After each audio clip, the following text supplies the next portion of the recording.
يا ذا الأسماء الحسنى يا خالقنا غفرانا نسألك وأنت الأسمى نأمل عفوك سبحانا يا خالقنا يا رب لعبيدك أنر الدار.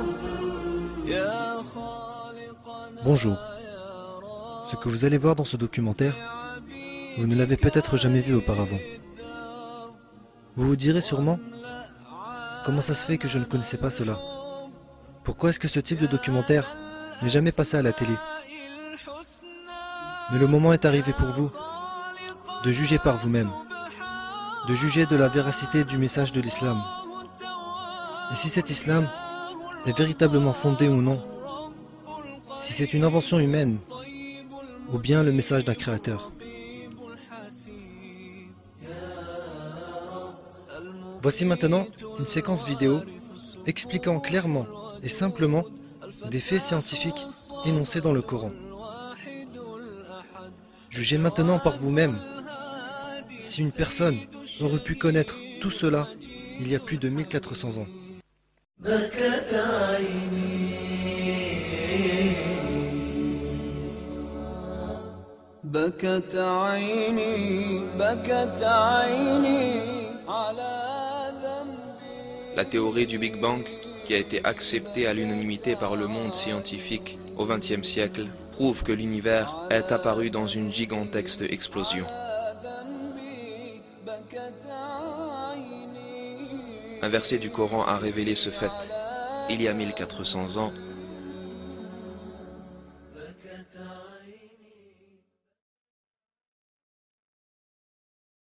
أولم ير الذين كفروا أن السماوات والأرض كانتا رتقا ففتقناهما وجعلنا من الماء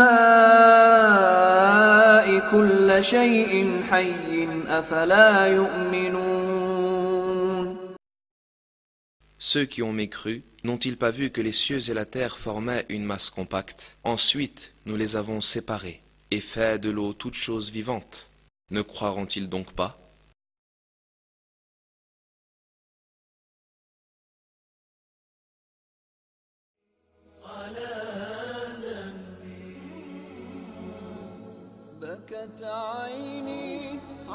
Le mot ratq, qui est traduit par former une masse compacte, signifie en arabe mélanger, fusionner dans le langage courant. Et le verbe séparer dans la phrase nous les avons séparés correspond au verbe arabe fataqa, qui implique le désassemblage ou la destruction de la structure des éléments unis les uns aux autres. Un fait scientifique très important est décrit ici, la séparation des cieux et de la terre. Curieusement, aux premiers instants du Big Bang, la matière tout entière de l'univers était concentrée en un seul point. Les cieux et la terre qui n'étaient pas encore créés se trouvaient dans cet unique point, puis ce point explosa violemment, en forçant la matière à se désunir, tout comme cela est décrit dans le verset.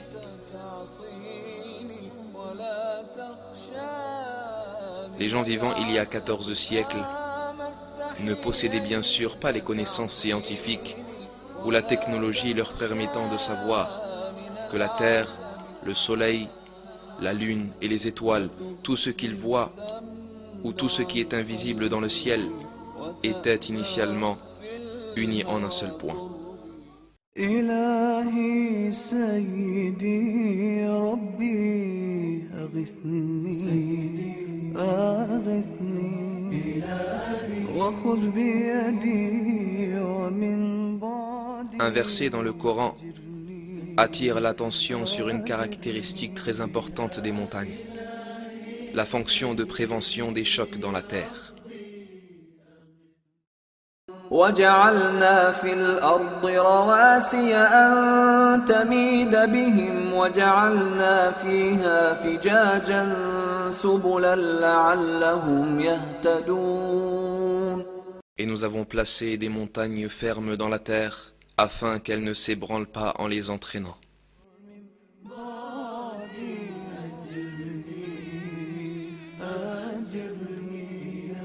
Et la géologie confirme aujourd'hui cette caractéristique des montagnes. Autrefois, on pensait que les montagnes étaient de simples protubérances s'élevant à la surface de la Terre. Cependant, au XXe siècle, les scientifiques ont réalisé que ce n'était pas le cas.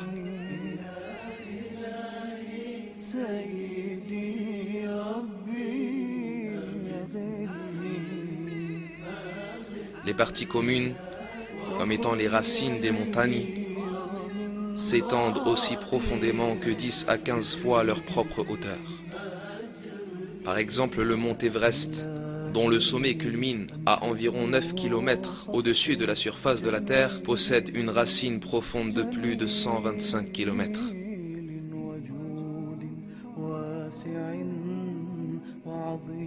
Les montagnes apparaissent suite au mouvement et aux collisions des plaques massives formant la croûte terrestre. Quand deux plaques entrent en collision, la plus solide glisse sous l'autre et celle du dessus se tord et forme des hauteurs et des montagnes. La couche du dessous avance dans les profondeurs et forme une extension profonde vers le bas. Ces extensions sont les racines des montagnes. Grâce à leurs racines, les montagnes fixent les croûtes terrestres. Par conséquent, elles empêchent tout glissement sur la couche de magma, parmi les couches elles-mêmes, et elles empêchent également de grandes secousses terrestres.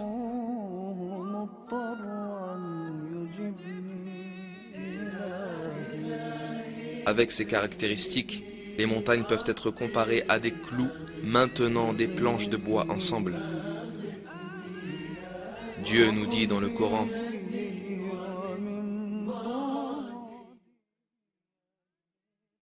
ألم نجعل الأرض مهادا والجبال أوتادا. N'avons-nous pas fait de la terre une couche et placé les montagnes comme des piquets?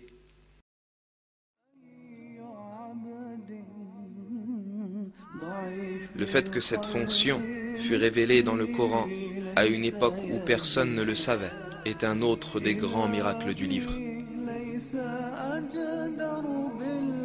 S'il n'y avait pas l'effet fixant des montagnes, le sol ne tiendrait pas à la surface de la terre, l'eau ne s'accumulerait pas dans le sol, aucune plante ne pousserait. En bref, la vie sur terre serait impossible. Grâce à la miséricorde de Dieu, cependant, la terre est capable d'entretenir la vie.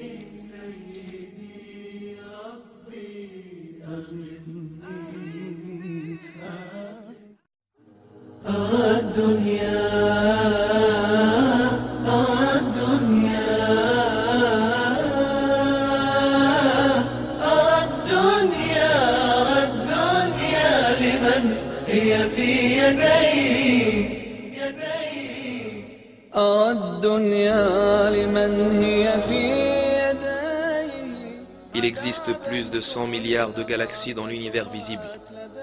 Et chaque petite galaxie contient approximativement 1 milliard d'étoiles. De plus, chaque grande galaxie en contient plus d'1 trillion. Beaucoup de ces étoiles possèdent des planètes, et un grand nombre de ces planètes possèdent des satellites. Tous ces corps célestes suivent des chemins et des orbites très finement calculées depuis des millions d'années. Les étoiles, les planètes et les satellites tournent tous autour de leur propre axe, et ils tournent également avec le système duquel ils font partie.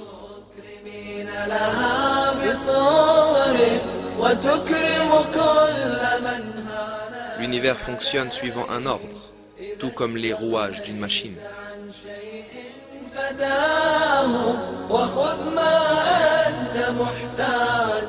Le mouvement des corps célestes dans leur orbite est basée sur un réglage très fin, à tel point que leur déviation dans leur chemin peut avoir des conséquences drastiques qui peuvent sonner la fin du système complet. Par exemple, les conséquences d'une déviation de la course de la Terre de simplement 3 mm ont été décrites ainsi.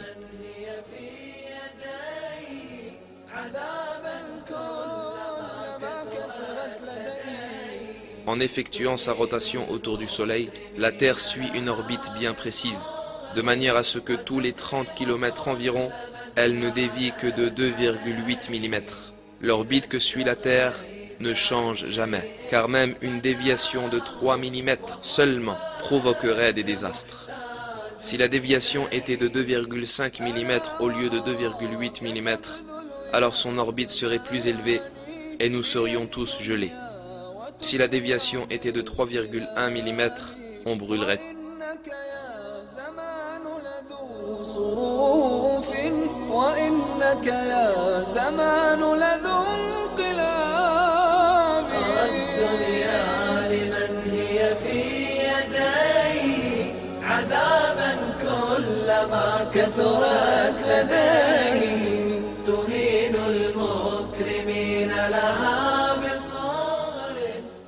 Ces faits n'ont été découverts que grâce à des recherches en astronomie au XXe siècle.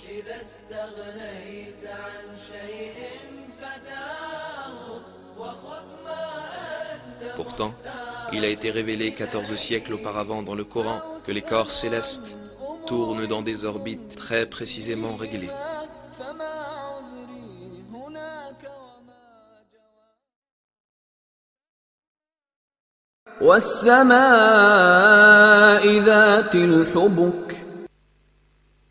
Par le ciel aux voies parfaitement tracées. Et dans un autre verset, nous apprenons ce qui suit. وهو الذي خلق الليل والنهار والشمس والقمر كل في فلك يسبحون. Et c'est lui qui a créé la nuit et le jour, le soleil et la lune, chacun voguant dans une orbite.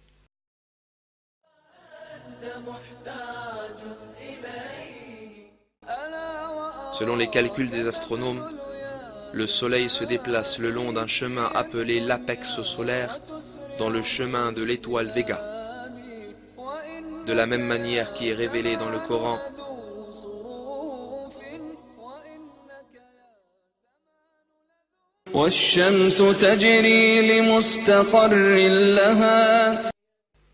et le soleil court vers un gîte qui lui est assigné.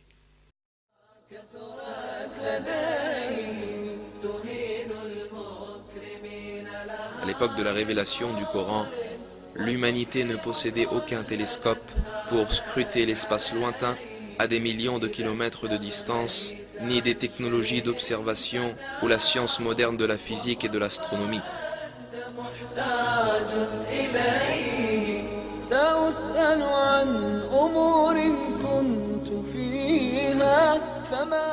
Par conséquent, il était impossible, à cette époque, de déterminer scientifiquement que l'espace était équipé de voies parfaitement tracées. Cependant, ce fait a été énoncé clairement dans le Coran, lequel est descendu à cette époque-là, car le Coran est la parole de Dieu.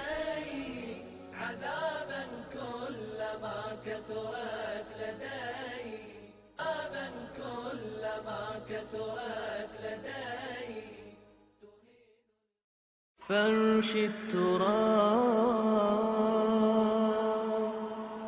يضمني وهو غطائي. Dans le Coran, Dieu attire notre attention à un attribut très important du ciel.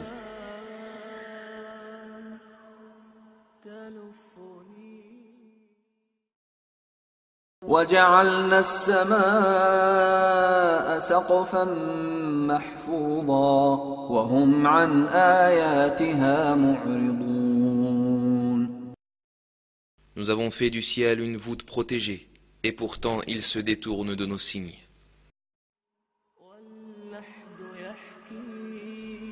La nature protectrice du ciel, révélée dans le Coran, n'a été découverte qu'à notre époque. L'atmosphère autour de la Terre nous protège de dangers mortels, détruisant de nombreux météores, grosses et petites. Lorsqu'ils s'approchent de la Terre, elles les empêchent de tomber sur Terre et de blesser les êtres vivants.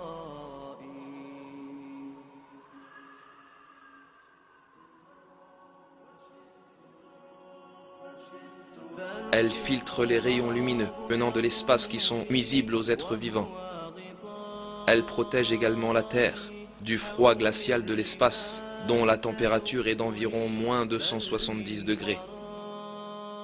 En plus de l'atmosphère, il existe une autre couche formée par le champ magnétique de la Terre, qui sert de bouclier contre les radiations nuisibles qui menacent notre planète, les ceintures de Van Allen.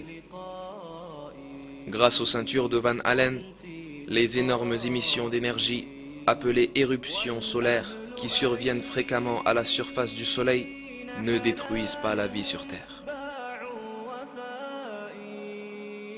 En bref, un système parfait est à l'œuvre bien au-dessus de la Terre. Il entoure tout le monde et le protège contre les menaces extérieures. Il est frappant de voir que cela a été révélé il y a 1400 ans dans le Coran. Un autre verset traitant de la même information indique: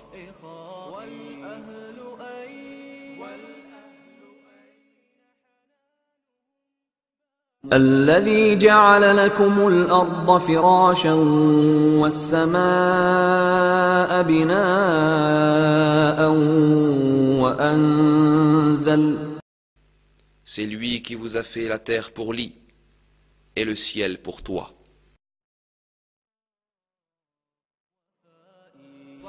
Ici le ciel est décrit par le terme arabe as-sama ou bina, en même temps que le sens de doum ou toit. Ce mot possède également une autre signification.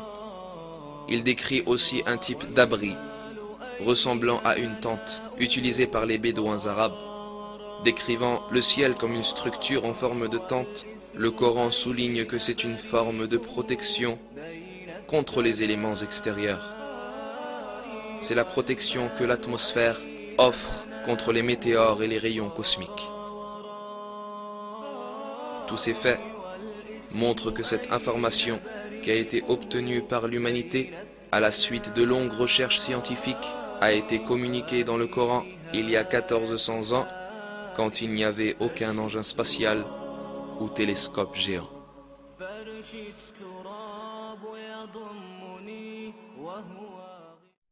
لا عاد تصرخ تنادي وانت بذا الهجر بادي لقلبك انه جمادي تسمع لقال وقيل.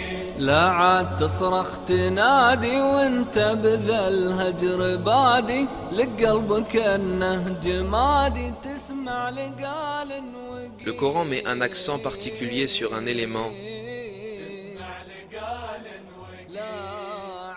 le fer. Dans la sourate Al-Hadid, signifiant le fer, on apprend ce qui suit.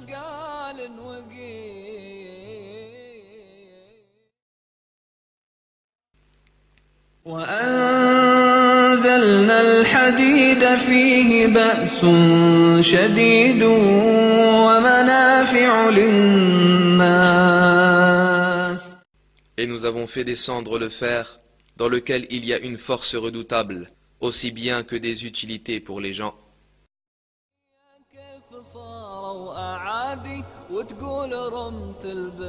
On peut penser que le mot « anzalna » traduit par « nous avons fait descendre » et utilisé pour le fer dans le verset puisse avoir un sens métaphorique pour expliquer que le fer a été accordé pour le bénéfice des hommes. Mais quand on prend en considération la signification littérale du mot, on réalise que ce verset implique un miracle scientifique très significatif. Cette signification est faire descendre physiquement du ciel, comme dans le cas de la pluie et des rayons du soleil. Les découvertes astronomiques modernes ont révélé que le fer que l'on trouve dans notre monde est venu d'étoiles géantes dans l'espace. Le fer sur Terre, mais aussi le fer dans le système solaire en entier viennent de l'espace, puisque la température du Soleil est inadéquate pour la formation du fer. Le fer ne peut être produit que dans des étoiles plus grosses que le Soleil, où la température atteint quelques centaines de millions de degrés.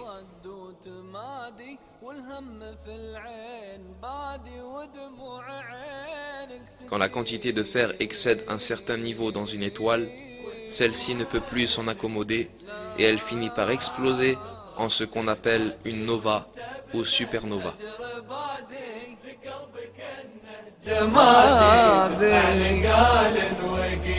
في ليل مظلم وهادي والدك يرفع الايادي يدعي لرب العباد يهدي ولده السبيل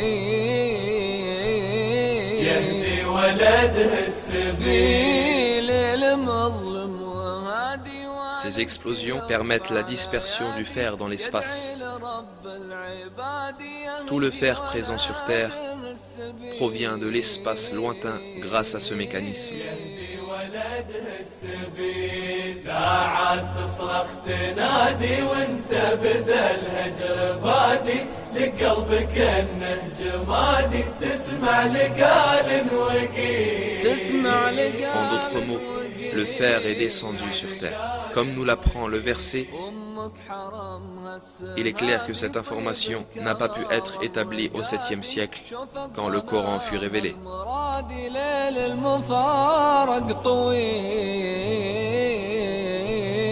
ليل المفارق طويل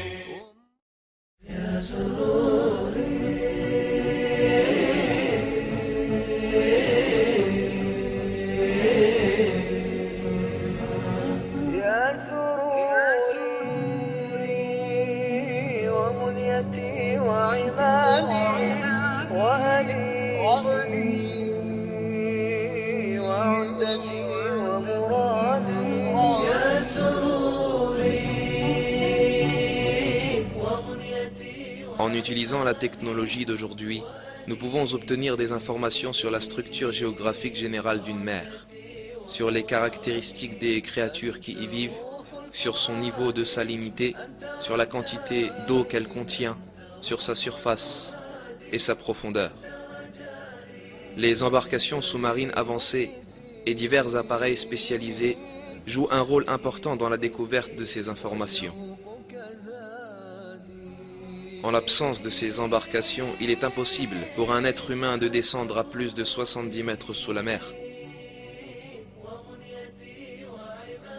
Par conséquent, les scientifiques n'ont pu obtenir des informations détaillées sur les mers que très récemment. Un verset du Coran concernant les mers indique: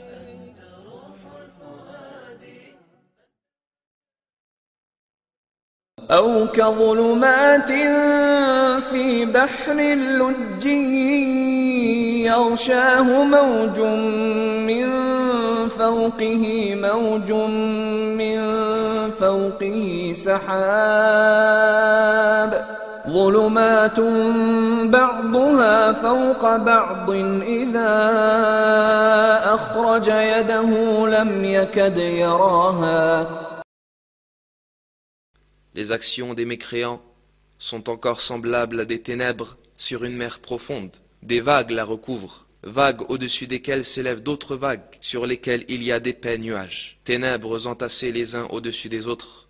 Lorsque quelqu'un étend la main, il ne la distingue presque pas.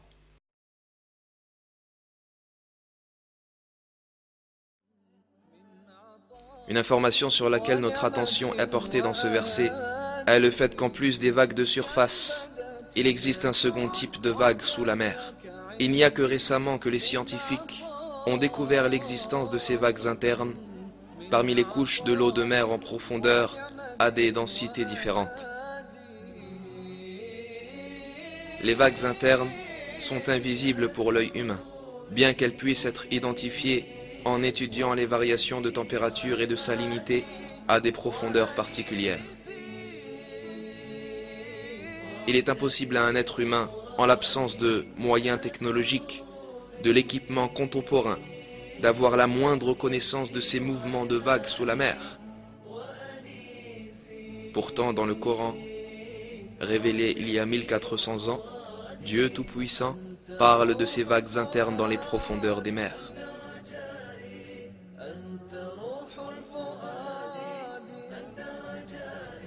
Le fait que cette information se trouve dans un verset, à une époque où les hommes n'avaient pas l'occasion de plonger sous les mers et de mener des recherches, démontre clairement, et une fois encore, que le Coran est la parole de Dieu.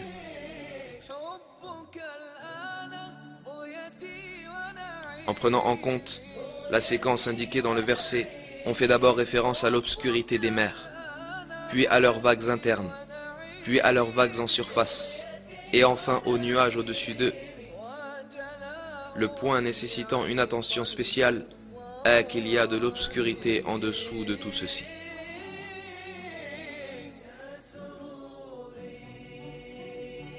En réalité, les recherches employant la technologie actuelle ont montré que la lumière ne peut descendre à plus de 200 mètres sous la surface, et qu'une obscurité totale l'emporte après 1000 mètres.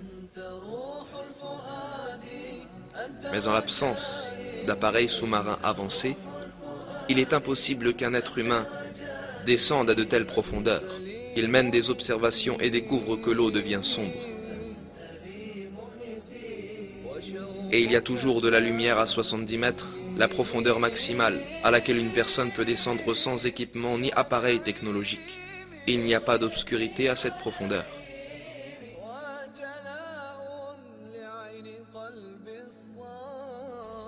Il était donc impossible qu'au 7e siècle, quand le Coran fut révélé, que des hommes aient pu plonger sans appareil spécial ni bouteille d'oxygène et aient pu découvrir l'obscurité des mers.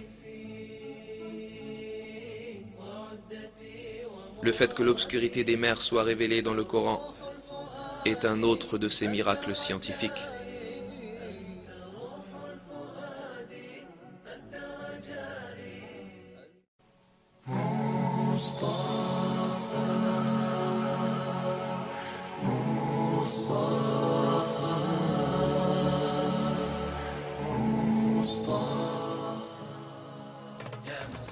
Des recherches menées grâce à la technologie avancée de notre époque, ainsi que des observations et des calculs, ont jeté la lumière sur plusieurs secrets concernant l'univers.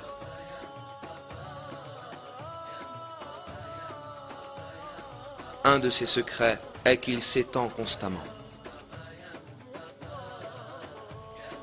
Cette idée d'expansion fut proposée pour la première fois au début du XXe siècle. Le physicien russe Alexander Friedman et le cosmologiste belge Georges Lemaître calculèrent théoriquement que l'univers est en mouvement permanent et qu'il s'étend.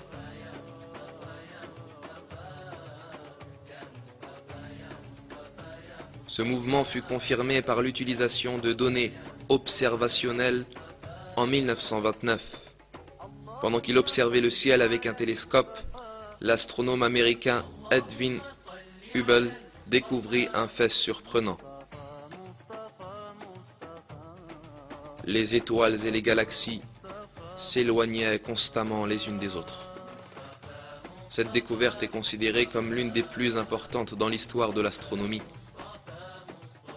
Un univers où toutes les choses s'éloignent constamment les unes des autres implique un univers en expansion constante.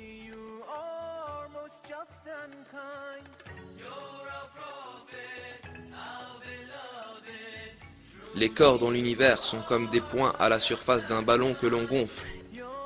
De la même manière que plus l'on gonfle le ballon et plus les points à sa surface s'éloignent les uns des autres. Les corps célestes s'éloignent aussi les uns des autres au fur et à mesure que l'univers s'étend.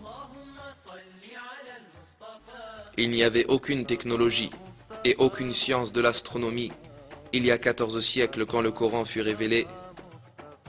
Personne ne connaissait ces faits. Pourtant, des versets énoncent clairement que l'univers est en expansion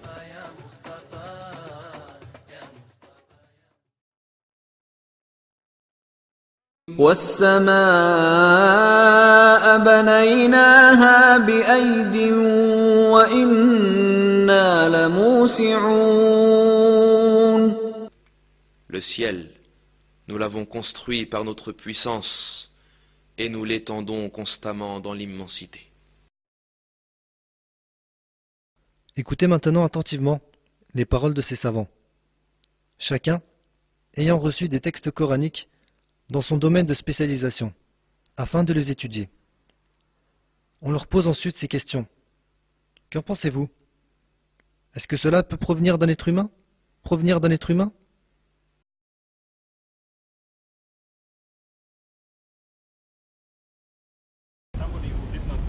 Une personne qui ignore totalement la physique nucléaire il y a 1400 ans n'était pas à mon avis en mesure de découvrir par sa raison, par exemple, que la Terre et les cieux avaient les mêmes origines, ou d'autres nombreux problèmes que nous avons débattus ici.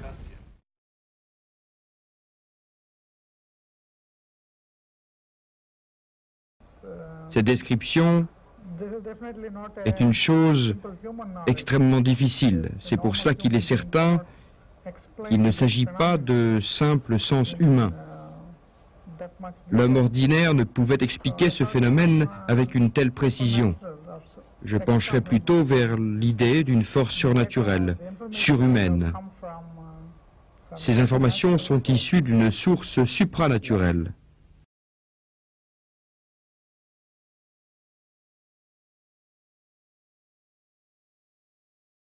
J'ai présenté mes études et je suis convaincu que tout ce qui a été dit dans le Coran il y a 1400 ans ne peut être qu'exact et peut être prouvé par les moyens scientifiques.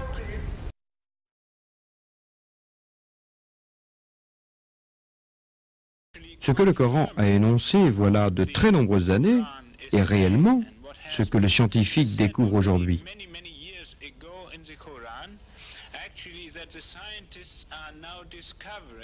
Il est important, pendant ce congrès, de communiquer ces données à toutes les nations.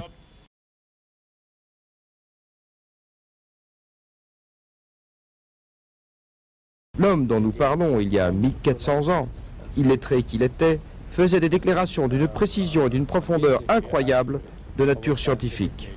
Personnellement, je ne peux croire qu'il s'agit d'une simple coïncidence.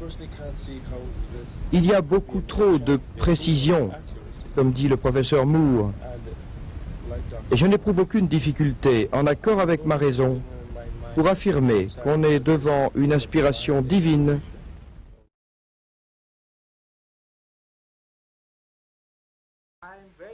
Je dis que je suis très impressionné par la découverte de la vérité dans le Coran.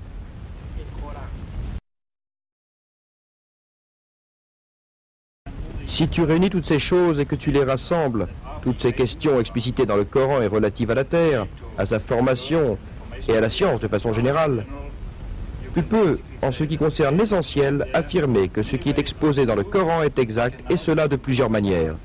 Aujourd'hui, les moyens scientifiques nous permettent de le confirmer. On peut, jusqu'à une certaine mesure, dire que le Coran est le livre de la science simplifiée. S'adressant à l'homme simple, un grand nombre de questions qu'il énonce ne pouvait pas obtenir de preuves à son époque, avec les moyens disponibles. Aujourd'hui, nous sommes en mesure de vérifier les paroles de Mohammed qui ont été prononcées il y a 1400 ans.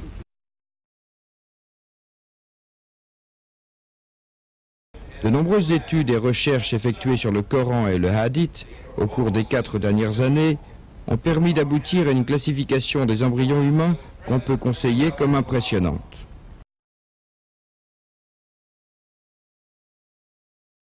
S'agissant de la réflexion à propos de telles questions et des recherches quant à la source où Mohammed a puisé, il est de toute manière un bédouin. J'estime qu'il est pratiquement impossible d'envisager que Mohammed ait une connaissance sur les origines de la formation.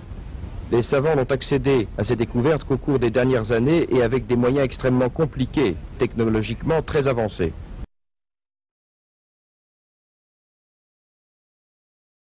Je trouve très impressionnant qu'il y ait dans les versets du Coran ce type de données. Je n'ai aucune méthode qui me permette de connaître les origines. Mais je sais qu'il est réellement très impressionnant de rencontrer de telles informations et que le travail se poursuit pour découvrir la signification de certains paragraphes. Donc, vous niez qu'il puisse y avoir une origine humaine.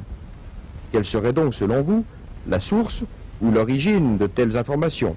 Je crois que cela ne peut être qu'ainsi que venant de Dieu.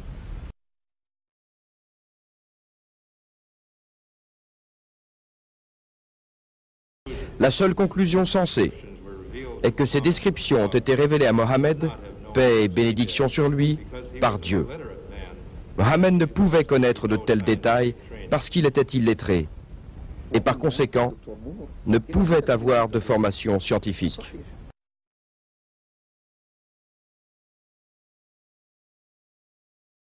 Il est évident que ce hadith ne peut être fondé sur les connaissances utilisées à l'époque.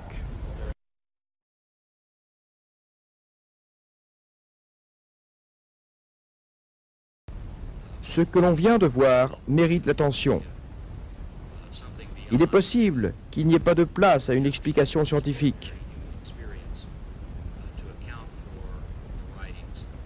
Il pourrait y avoir une autre chose qui dépasse notre perception.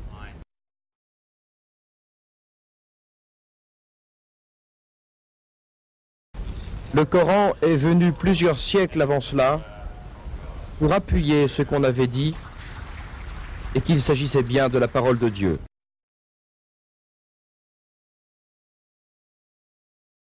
Je n'ai trouvé aucune difficulté à l'admettre. Comment croyez-vous à Mohammed alors que vous avez foi en Jésus, lui a-t-on dit. Je crois qu'ils sont issus de la même école, a dit le professeur Moore.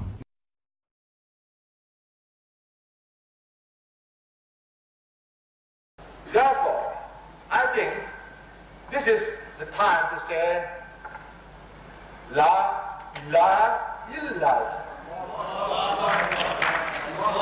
There is no God.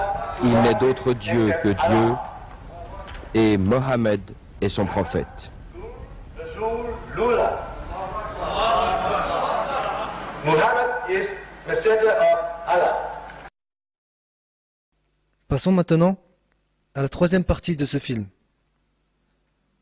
Vous allez lire des paroles de grandes personnalités, qu'ils soient des philosophes, ou bien des penseurs, ou des scientifiques, ou des écrivains, ou des empereurs. Lisez attentivement ce qu'ils ont dit.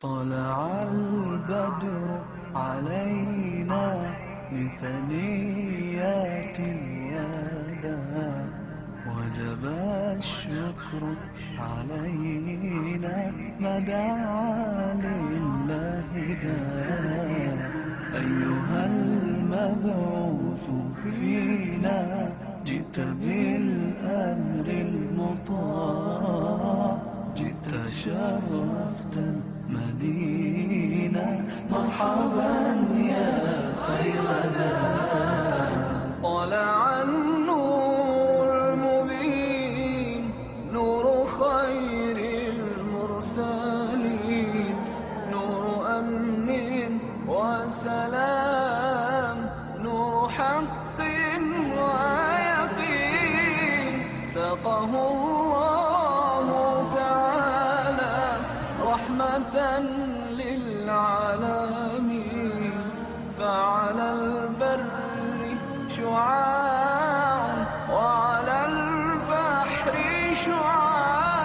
شعاع البدر علينا من ثنيات الوداع وجب الشكر علينا ما دعا لله داع أيها المبعوث فينا جئت بالأمر المطاع جئت شرفت المدينة مرحبا يا خير داع مرسل بالحق جاء نطقه وحي السماء قوله قول فصيح يتحدى البلغاء فيه للجسم شفاء فيه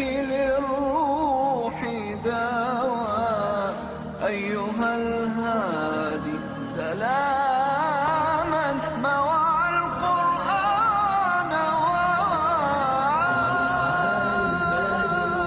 علينا من ثنيات الوداع وجب الشكر علينا ما دعا لله داع أيها المبعوث فينا جئت بالأمر المطاع جئت شرفت المدينة مرحبا يا خير داع جاءنا الهادي البشير مطلق العاني الأسير مرشد الساعي إذا ما أخطأ الساعي المسير دينه حق صراح دينه ملك كبير هو في